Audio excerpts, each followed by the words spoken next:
Hello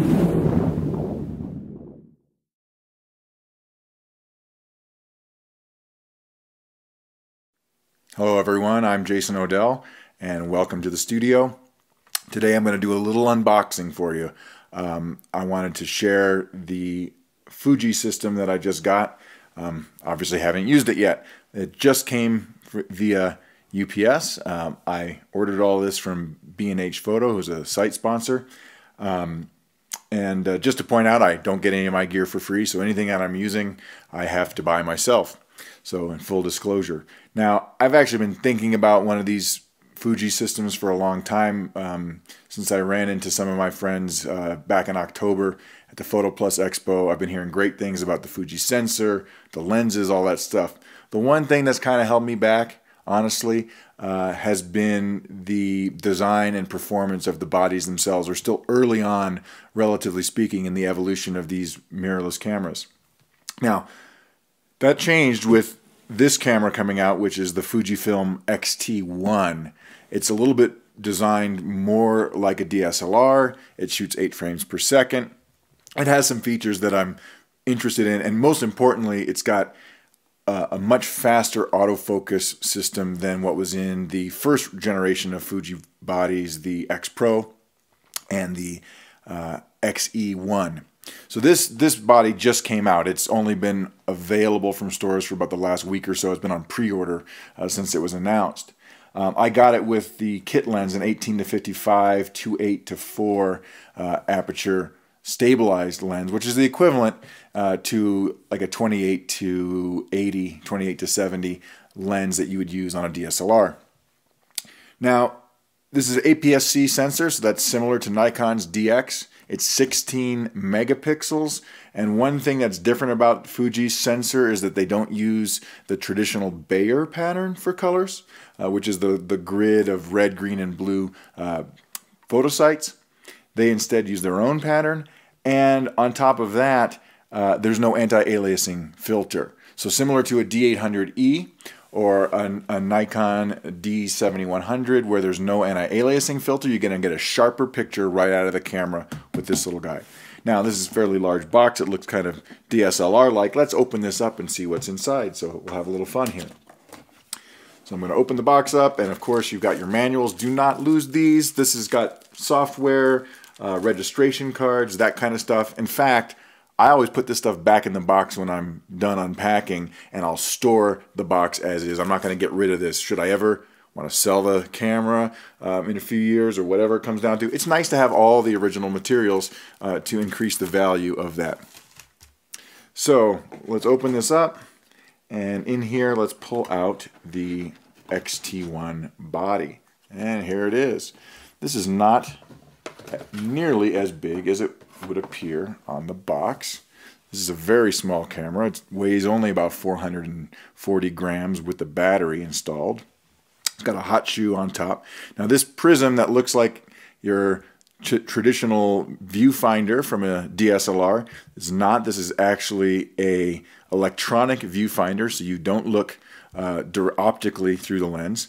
When I take this cap off, you can see there's the APS-C sensor right inside here. There's no mirror, so this camera is very narrow, very small, but it feels really nice. It's got a nice place to put your thumb, and it's got a little bit of a grip here, so I can hold that in my hand very easily. On-off switch.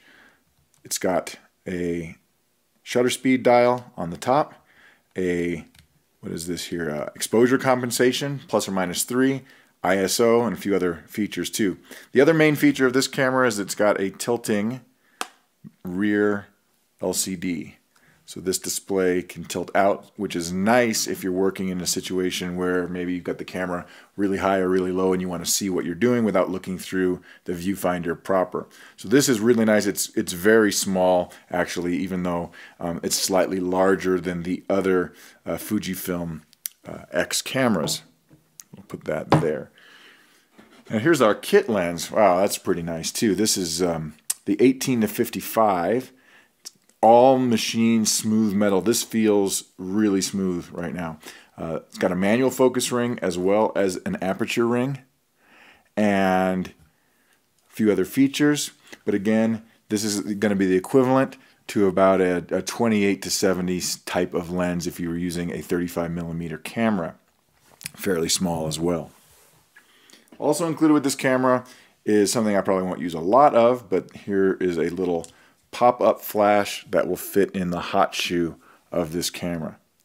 The rest of the stuff in the box are the chargers, the cables, the other things that it comes with. You can get this camera with or without the kit lens. If you've already got Fuji lenses, you can buy it body only as well. So I'm going to put this back together over here and set the box aside. Let's take a look at the next lens. And this, if you're going to only get two lenses, this would be the other lens you would probably be interested in. This is a 55 to 200mm f3.5 to 4.8 optically stabilized lens. Let's pull this guy out. Again, manuals here. Got a little carrying case, it looks like. Warranty cards. You don't want to lose that stuff, so I'm just gonna take this out. Set that over here. And then here is the lens. So it's got the hood, and here's the lens. Okay, I'm gonna put this back in here. It feels solid. It's a little bit heavy. It's not super heavy, but it's definitely got a solid feel to it. It's probably 3 times the weight of this little guy, which isn't surprising. Again, in DX terms, this is equivalent to something like a 70 to 300mm or 80 to 300mm lens. All metal construction on the body. This is silky smooth zoom ring. Real fluid, real smooth. Manual focus ring. I haven't felt one that felt that smooth in just years. And then again, an aperture ring if you want to manually adjust aperture. Stabilization switch, some of the typical things. Here is then what you might consider to be a typical kit right here. We've got the 2 lenses and the body. And you can imagine how easy it is to take this on a trip, travel around, and you can just use these lenses. They're stabilized, shoot them handheld. You got ISO up to 6400 easily with this camera, no problem. So that's a nice little kit. What I wanted to do though is pick up a couple of prime lenses because I've heard nothing but good things about these primes. So I want to take a look at those too. First one is a 14mm f2.8 constant aperture prime lens. This 14mm is equivalent to about 21mm, so this is a pretty good wide angle lens. This is wider than what this one will give me. This is 18, so this is kind of equivalent to my 27, 28. This is a 21mm lens. Very useful for landscapes and things like that where you want to get really close to your subject and push everything else backwards. And here we go here. Let's unpack him.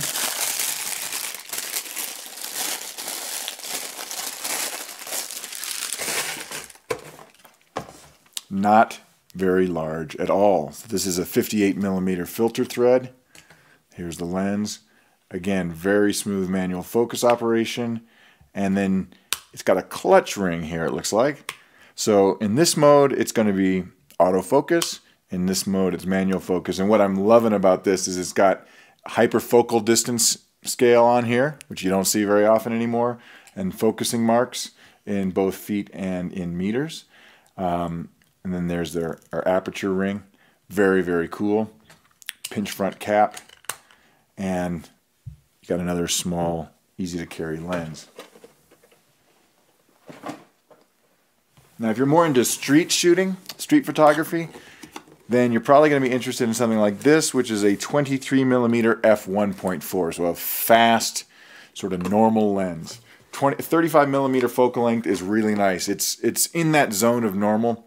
I sometimes find that 50mm focal length is a little bit too long for street photography, whereas a 35 is great. It's great for people. It's great for street scenes. Anytime you want to just sort of have an all-purpose walk-around lens. And with f1.4, that means this lens is fast. It's going to be able to capture a lot of light and produce soft, out-of-focus backgrounds. So let's dig this guy out.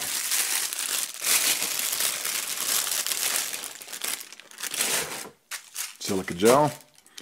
Again, there's a bayonet lens hood. I'll unpack that later. And here is this one. Same design as on the 14. Hyperfocal markings, manual focus, clutches out and turns to autofocus, and a marked aperture ring from 1.4 to f16, as well as auto aperture. So again, a lot of this will be controlled by the camera. There it is. Really nice piece of glass. And from the folks who I've talked to, obviously I haven't tried this, the battery is still charging. I've heard nothing but wonderful comments about this lens, as well as the 14. Super sharp. So one other lens that I got for now, and that is a 60mm f2.4 macro lens, meaning it's going to focus relatively close. I don't believe this one focuses to 1:1, but it still will focus close, and it's going to be the equivalent of about a 90mm macro lens in 35mm terms. So let's see if I can figure out how to open the box without destroying something.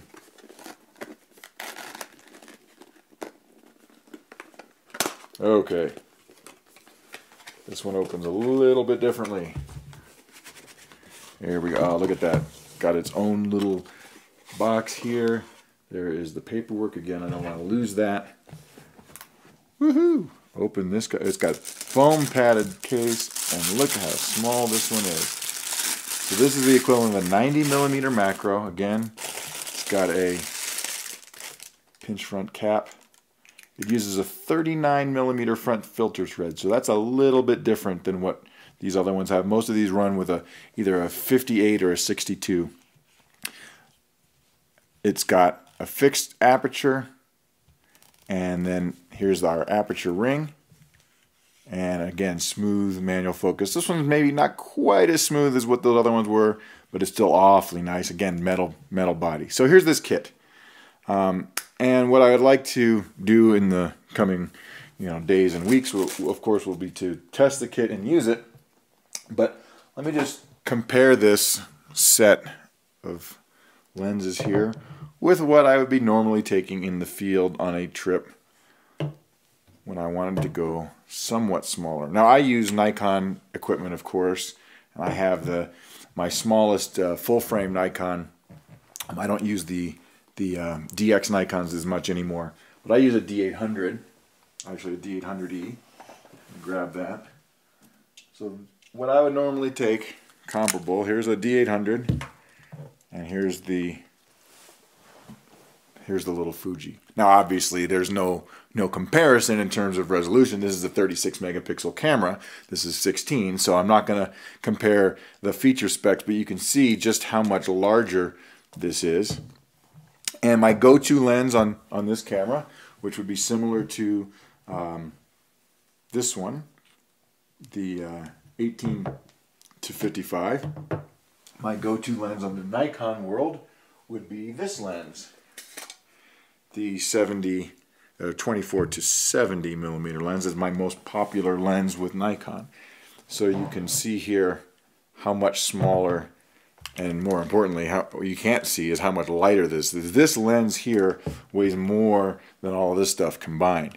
So you've got this, and then if I want to have my longer zoom, use my 70-200, I'm also carrying this around. So again, we've got a size comparison here. This body, 2 lenses, D800, 2 lenses. We haven't even talked about weight yet. I can show you the comparison with our little macro lens. So here's a 90mm macro. Let me show you the Nikon equivalent. Here's the Nikon equivalent, or almost equivalent. That's 105mm macro. This thing probably weighs 3 times as much as that lens. You can see them compared there. And one lens that I do not have yet for the Fuji is the super wide. There's a 10 to 24 millimeter lens coming out. It's not going to be that much bigger than this. Here's the equivalent that I use with my Nikon. Here's a 16 to 35. So this is my normal kit with Nikon. And here is, I'm going to move this one over here. And here is a comparable kit with the with the Fuji, and I can just, if I wanted to have one extra wide lens, I could pack this 14. So you can just get the idea of just how much smaller this is. And one of the things that intrigues me and interests me about this whole idea is that when I'm traveling, weight is important, especially if you're carrying on a plane. One of the big deals, though, is when you start dealing with weight, when I pack my DSLR, and especially if I'm on an aircraft, I'm almost always going to bring my zooms because this gives me the complete range of focal length.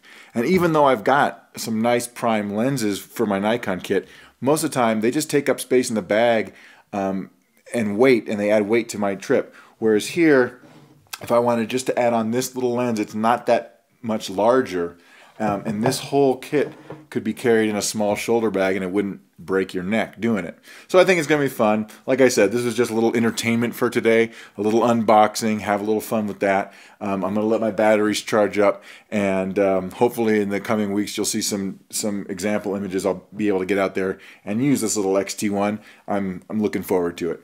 Thanks, and I'll see you again next time.